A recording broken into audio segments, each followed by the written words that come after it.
Now, Rowan might be away, but he's always on the clock for us. Doesn't matter what country it is. He sent through an incredible interview with Nigel Farage. They discuss Brexit, chaos, Britain and Boris in crisis, and how Nigel would do things better if he became PM. Take a look. And now I'm delighted to welcome back to Outsiders, Nigel Farage. Nigel, how are you? Well, not very happy with Australia. This Steve Smith bloke keeps smashing us. But actually, the fact we've lost the Ashes is the least of my concerns. Exactly. In this country at the moment, we have been through, since I was last with you, just an unprecedented few weeks. I mean, we even finished up yesterday with a court in Scotland saying that Boris Johnson may have lied to the Queen. We have had, in our Parliament, scenes that I would expect from South America, where there was a coup taking place. Exactly. Well, I'd go even further than that, Nigel, because I love British comedy, as you do. We share that love of British comedy. Can I ask you about Boris Johnson's political strategy? Is it more Fawlty Towers chaos, or is it more Sir Edmund Blackadder so cunning you could put a tail on it and call it a weasel? Which is it? Do you know, yes, I do love Blackadder. He thought that whatever he tried to do, if it didn't succeed, which it probably wouldn't, given the makeup of our globalist Remainer Parliament, that it wouldn't matter, because there'd be a general election. Right. All right? And because we've got this cretinous piece of legislation called the Fixed Term Parliaments Act, put in by those geniuses, Clegg and Cameron, we now have an unprecedented situation where we have a Prime Minister who has lost his first 6 parliamentary votes in a row, who, far from having a majority, is running at about -30 in Parliament. It's a zombie parliament. It doesn't function. It doesn't work. And therefore, the Prime Minister says the game's up. Let's have an election. I don't think for a minute he thought Corbyn would block it, but he did. And all the parties got together, including 21 Conservatives. Well, I say Conservatives pretty loosely. Yes. And they used our exit from the European Union on the 31st of October. They used a piece of law to stop us from leaving with a clean break on that date, and so being, stop a general election. And here's where Corbyn's been clever. Theresa May told us 108 times we would leave the European Union on the 29th of March, as law said. And you know something? For a bit, even I believed her. Well, I did. I mean, you know, initially, new Prime Minister, gave an amazing speech at Lancaster House, said all the things that I've been saying for 20 years. I believed her. And, of course, we didn't leave on the 29th of March. And on the 30th of March, people woke up in this country and thought, what's happened? So into that void, I launched the Brexit Party. You know, we've been failed with the establishment. We've got to do something different. Then the date got kicked down the road to October the 31st. And the expectation in this country is that we are leaving on the 31st of October. I've met people at service stations off motorways. I said, well, how are you? Oh, I'll be better on the 31st of October, Mr. Farage, because they believe we're leaving on that day. Exactly. And Boris, of course, his whole election as Conservative leader, and since, big Boris bravado, we're leaving on the 31st of October, do or die. I would rather die in a ditch than extend the date beyond. And, of course, the truth is now, his chances of getting us out on any basis for the 31st of October are vanishingly small. And this is what Corbyn knows.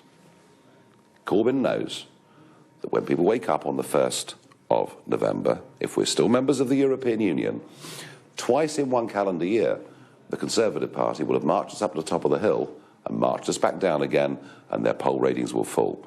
So Corbyn actually, I can't stand his politics, he's actually played this quite cleverly, and Boris is now in a very, very tight fix.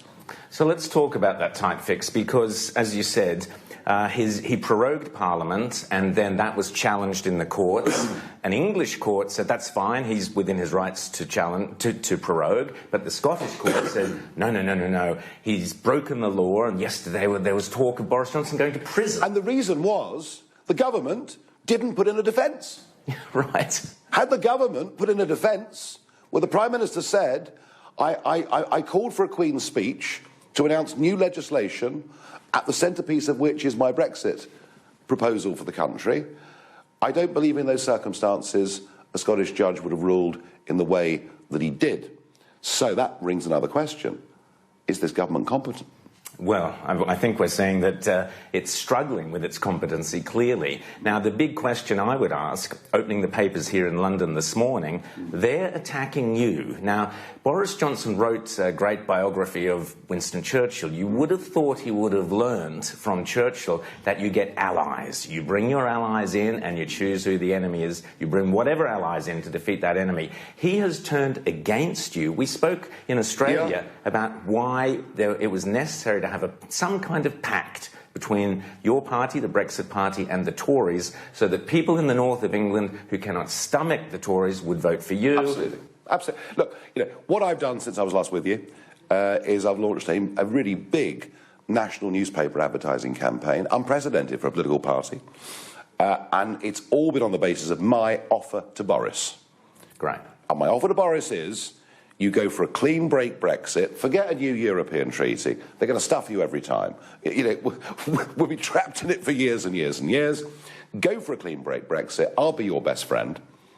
We will stand aside in large parts of the country. In fact, more than that, I will endorse your candidates and tell my voters, look, you may not like the party, but for goodness sake, please, for this one-off election, do it. We would then stand against the Labour Party in parts of the country that culturally will never vote Conservative, but haven't got a problem with me. And the deal is brilliant in this sense. Forget what I think. Professor John Curtis, who is the absolute gold standard of political judgment in Britain, says that would deliver Boris Johnson a majority in Parliament of at least 40 seats. So we get a majority for Brexit, we can do it. We crush the Marxist Corbyn, and Boris becomes the national hero. I mean, what's not to like? Absolutely, and I've always said that I can see Nigel Farage as part, if not in Downing Street, which we talked about, certainly very close to Downing Street in that scenario. So I can't for the life of me understand why Boris is deliberately attacking you personally. Yeah, one wonders whether that was him or just some little sort of straight out of Oxford University press officer. I mean, I don't know the answer to that. But I'll tell you why they're rejecting it. Because Boris has two choices. One is a clean break Brexit. And, of course, we're being told, that lorries would queue on motorways for weeks, we'd all starve and die, that kind of thing. Project Fear Mark II. Or he goes back to Mrs May's withdrawal agreement, which is a new European treaty, which, of course, 3 times was rejected by the House of Commons. And Boris is trying to amend the bit around the Irish border, the so-called backstop. And he seems to think that if he gets a deal on the backstop, brings it back, Parliament votes it through, and the country breathes a collective sigh of relief and says, isn't it marvellous? Boris got the deal and we've left. What I am now convinced of is that Boris is 100% going for that treaty, but looking for an amendment, and that's why he can't even countenance talking to me. He's looking then to get back into the Conservative Party, the 21... They're called One Nation, this group. They should be rebranded No Nation, because they want us to be part of the European Union. Exactly. And that's where he's going. And the truth of it is that centre-right politics faces a choice. He faces a choice. You either go back to the Conservative Party being the broad church, or you accept my premise, which is there is a major realignment of politics going on, and you accept that the Brexit Party, actually, and the Brexit Party voters are where most of your voters are. Absolutely. Well, I think you're right there. Now, I've been in London for 24, 48 hours, and I've gone straight to the source of political judgment, which any good tourist does, which is a black cabbie. Of course. They have the knowledge. And, of course, I asked the question about Nigel Farage and Boris Johnson, and the Cockney cabbie immediately wants you in power, wants a clean break. They're fed up. And the thing I keep hearing is people, even if they initially voted Remain, are now so fed up with the whole process, they want a clean break, get it over, and get on with their lives. Yep. You mentioned Operation Yellowhammer, which is this big scare thing about all the terrible things that will happen, everything from Ebola through to heaven knows what. But it's rubbish, isn't it? It's cobblers. Yeah. Absolute cobblers. I mean, if we leave the European Union's customs union, it means that for goods going out of the country, coming into the country, there is one more piece of paper to fill in. Oh, I say paper. It's all done on a cell phone. I mean, the world's a different place. You know, you go to Detroit, you watch the lorries going back and forth across the bridge to Canada. You know, a lot of them are bringing tariff goods in and out. There's no barriers, there's no delays. No, it is, but again, you see, it's the whole establishment. It isn't just the MPs in Westminster. Virtually the whole of the civil service. You know, in this part of Westminster we're in now, they are, almost to a man and woman, want the established status quo to remain as it is. So they keep trying to terrify us that these awful, dreadful things will happen. It's not working. And this is the bigger picture, Nigel, is that we really are at a critical point in history where it is the individual who believes in their country, their own nation, versus this elite, technocratic, bureaucratic system. You represent the average person in the street who just wants their Britain, their England, their homeland. Yeah. What's that feel like? Yeah, and democracy. And democracy. Because what is so interesting about what's happening here is the devaluation of democracy as a principle. You know, I touched on losers' consent the other week with you. That without losers' consent, how can civilized politics exist? And they're not consenting. They're fighting in the courts. They're fighting at every step to delay Brexit. And you know what? The Democrats have been doing it in America. What was the Mueller report about? A refusal to accept that Trump could possibly have won by fair means. So we're seeing a lot of this across the Western world. And it seems that there is a new politics, a new globalist politics, that believes that it itself is morally superior and better to those with a different opinion. Now, as I said, this is a historic moment. Now, let's just fast forward to, let's just say there is a general election, either before or after October 31st, who knows? Yeah. Let's just say the Brexit Party wins. You win government. What happens that next day? Oh, it'll be a big celebration. No doubt about that. Which pub? You've got to let us in on a few secrets. What would a Nigel Farage government look like? And the first thing to say, I think the way this is shaping up is the general election, which they can't delay forever. It's coming. I think the general election will be a sort of a la carte menu. You can go for revocation of Article 50 with the Liberals, second referendum with Labour, a new European treaty with Boris, or a clean break Brexit with me. That, I think, is the choice we're going to get. I don't for a minute doubt that in those circumstances, if the public perceive that Boris has done a bad deal, this is the key. If Boris comes back and convinces the public it's a good deal, he'll win the election. Now, I know it's an absolute stinker. If the public think it's a bad deal, then as you say, all bets are off. Anything could happen.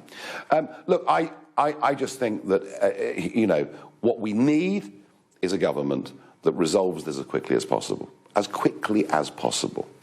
What we need is a government that recognises there is a quite serious economic downturn coming in Europe and possibly across much of the rest of the globe as well.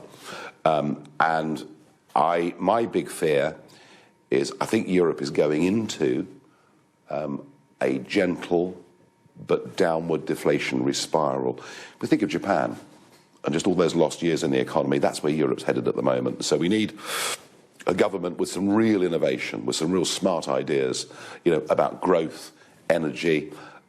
We need a government that recognises the extraordinary abilities of 5.4 million people living in this country, acting as sole traders, running their own small businesses, and of course, for them, the EU globalism has just showered them with rules and regulations. And they're some of the first basic things that a government needs to do. But we need a government, above all, that begins to restore some faith in our ancient institutions. And I think the truth of it is that our system of government isn't fit for the 21st century. And how would you change that? It doesn't work anymore. We have an electoral system that just cuts out millions of people. You know, if you're a Conservative living in, an ex-coalfield in the north, you're never going to win. You know, if you're a socialist living in parts of the soft southern home counties, So I think electoral reform to engage more people, very, very important. Scrapping the disgusting House of Lords. We've reached a point, and there's about 600 people in there who are mates of Cameron and Blair's. No, I'm being serious. Yes. And that's the upper chamber. We've got to get rid of that. And that's the elite class of bureaucrats who get rewarded for being... And they all live in London. Yes. They're not representative of the country as a whole. I also, and this is perhaps a bit more contentious, but I also think that what the referendum showed back in 2016 was an appetite to engage, because we had this huge turnout of people. So I personally think that the ability to exercise direct democracy, if there is a really major issue that people feel, we want to say on this, not just those in Westminster. These are some of the ideas that I've got for fundamental political change. We have to restore faith and trust in the system. I get anger at the moment at the way our politicians are behaving, but I also detect, even in those who have traditionally believed in democracy, they're beginning to ask, is it worth it? Does it have a future? And that's not a good place to be. I said the other day in a speech, I worry we're entering a dark place. And we have to do something to restore faith in our institutions, faith in how we're governed, to try and re-establish some degree of trust between the governors and the governed. And I think that is a very, very major challenge for this country. Nigel Farage, if Boris Johnson doesn't do some kind of deal with your Brexit party before an election, are you up for the fight to win the prime ministership for yourself? Do you want to hold my jacket? Fantastic. Looking forward to it. Great times ahead, and all the best of luck. Nigel Farage, thanks so much for coming back on Outsiders, and good luck. It's my favourite show. Of course I'm here. Excellent. Fantastic. Thank you very much. Great interview by Rowan Dean, and we've been inspired by his fashion there. As you can see, we've got a new look happening. That collar, I've got to say, Chris, I could not... You've got it all happening. What was happening with the collar? Great interview, but I could not stop looking at the collar, and I've had to follow suit. Couldn't it?